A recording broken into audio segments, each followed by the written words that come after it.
Salut, moi c'est Guillaume Ollet, j'ai 23 ans, ma matière préférée en MMI c'était l'audiovisuel et actuellement je suis cadreur-monteur.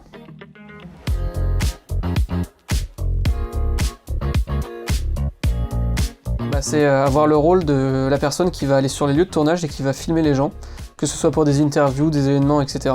Mettre ses lumières, établir un cadre, choisir un beau décor. On essaye toujours d'avoir la plus belle image possible et à chaque fois c'est un défi selon les lieux différents, donc c'est assez kiffant.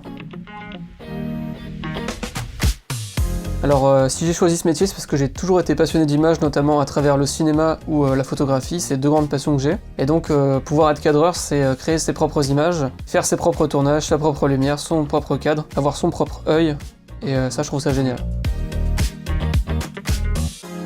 N'importe qui pourrait être cadreur avec son téléphone ou avec une caméra, mais il y a un vrai regard, comment est-ce qu'on va placer le décor, comment est-ce qu'on va placer les lumières, comment est-ce qu'on va diriger la personne, est-ce qu'on la met face au soleil, est-ce qu'on la met contre au soleil. Il y a énormément de choses à savoir en fonction de énormément de situations. Donc oui, pour moi c'est un métier très important. Je pense que tout d'abord un bon cadreur c'est quelqu'un qui est rapide. Il faut tout de suite avoir un certain œil, savoir où est-ce qu'on va s'installer. Quand tout ça est fait, un bon cadreur il doit savoir s'imposer si jamais il y a des décisions à faire, s'il y a des choix artistiques mais aussi des problèmes techniques. Si d'un coup la lumière du soleil disparaît, il faut pas hésiter à couper des fois l'intervieweur. Alors ça dépend, si c'est le big boss d'une boîte, on va peut-être éviter. Et je pense qu'avec ça, on peut déjà être un très bon cadreur. Tout d'abord, c'est pas forcément pour tout le monde.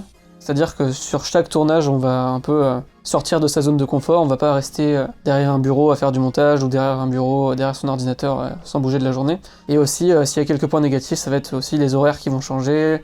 On peut être amené à travailler le week-end, parfois on va se lever à 5h30, finir à 22h, des fois on va finir même à minuit. Mais bon, tout ça, ça fait partie un peu du métier. Et il faut aussi être assez endurant puisque si on porte du matériel toute la journée, si on voyage beaucoup, ça peut vite amener la fatigue, donc ça peut être un point négatif.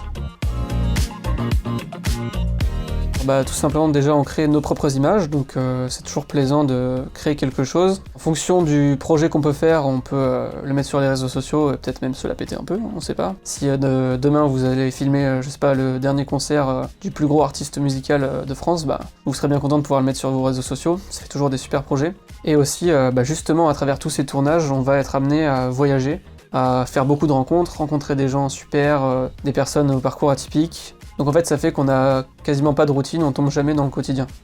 C'est nul, c'est l'inverse. Donc ça fait que le quotidien est toujours différent et on tombe jamais dans la même routine.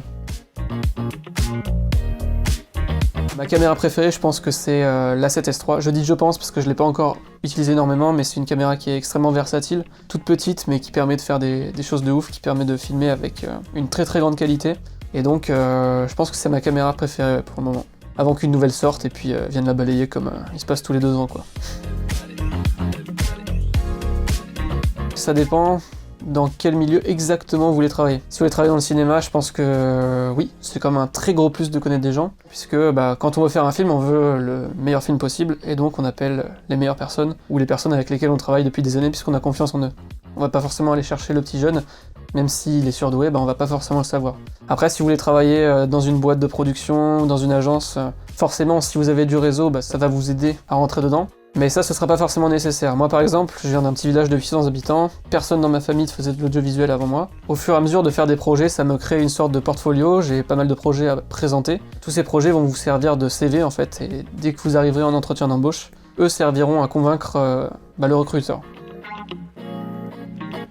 Ce serait tout d'abord de regarder beaucoup de tutos YouTube, notamment des tutos en anglais, et c'est vraiment super riche. Sur YouTube, il y a vraiment plein de trucs. Moi, j'ai plus appris sur YouTube qu'à l'école. Le deuxième conseil, ce serait de pratiquer. À chaque fois que vous apprenez quelque chose sur YouTube, mettez-le en pratique avec que ce soit peut-être l'appareil photo de votre mère, de votre père, votre propre caméra si vous en avez une, ou même votre téléphone. Si on regarde sur TikTok aujourd'hui, il y a énormément de trucs qui se font, des idées les plus créatives les unes que les autres, et alors ça vous fera un super bagage le jour où vous en aurez besoin sur des projets professionnels.